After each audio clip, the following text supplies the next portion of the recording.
தொகுதியில் ஆய்வு செய்ய கார் வேண்டும், ஆனால் கார் வாங்க வசதி இல்லை என சட்டமன்றத்தில் விசிக எம்எல்ஏ ஜோதிமணி தெரிவித்திருந்த நிலையில் முதல் முறையாக தேர்வு செய்யப்பட்டுள்ள எம்எல்ஏக்களுக்கு கார் வழங்க முதலமைச்சர் விஜய் முடிவு செய்துள்ளதாக தகவல் வெளியாகியுள்ளது.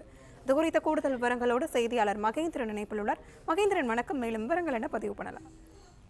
தமிழக சட்டமன்றத்திற்கு முதல் முறையாக தேர்வு செய்யப்பட்டிருக்கக்கூடிய சட்டமன்ற உறுப்பினர்களுக்கு கார் வழங்க முதலமைச்சர் விஜய் முடிவு செய்திருப்பதாக தகவல் வெளியாகி இருக்கிறது. தமிழ்நாட்டில் உள்ள சட்டசபை தொகுதி பெரிதாக இருக்கிறது. அங்கு முழுவதுமாக சென்று ஆய்வு செய்ய கார் வசதி கிடையாது. என்னுடைய சட்டமன்ற தொகுதி பெரிதாக இருக்கிறது. அங்கு நான் முழுமையாக சென்று ஆய்வு செய்வதற்கு என்னிடம் கார் வசதி கிடையாது என்று விசிக சட்டமன்ற உறுப்பினர் ஜோதிமணி சட்டப்பேரவையில் கோரிக்கை வைத்திருந்தார். சபாநாயகரும் இது தொடர்பாக முதலமைச்சரின் கவனத்திற்கு கொண்டு செல்வதாக உறுதியளித்திருந்தார். இந்நிலையில் தான் இது தொடர்பான அறிவிப்பானது தற்பொழுது வெளியாகி இருக்கிறது. சட்டமன்றத்தில் முதல் முறையாக சட்டப்பேரவைக்கு தேர்ந்தெடுக்கப்பட்டிருக்கக்கூடிய சட்டமன்ற உறுப்பினர்களுக்கு கார் வழங்க முதலமைச்சர் விஜய் முடிவு செய்திருப்பதாக தகவல் வெளியாகி இருக்கிறது. குறிப்பாக முதல் முறை சட்டமன்ற உறுப்பினர்கள் என்று பார்த்தால் தமிழக வெற்றி கழகத்தில் தான் அதிக சட்டமன்ற உறுப்பினர்கள் இருக்கிறார்கள். கிட்டத்தட்ட 98% மேல் முதல் முறை சட்டமன்ற உறுப்பினர்கள். அதில் அமைச்சர்களுக்கு ஏற்கனவே கார் வழங்கப்பட்டிருக்கும். அவர்களுக்கு உதவியாளர்களும் வழங்கப்பட்டிருப்பார்கள்.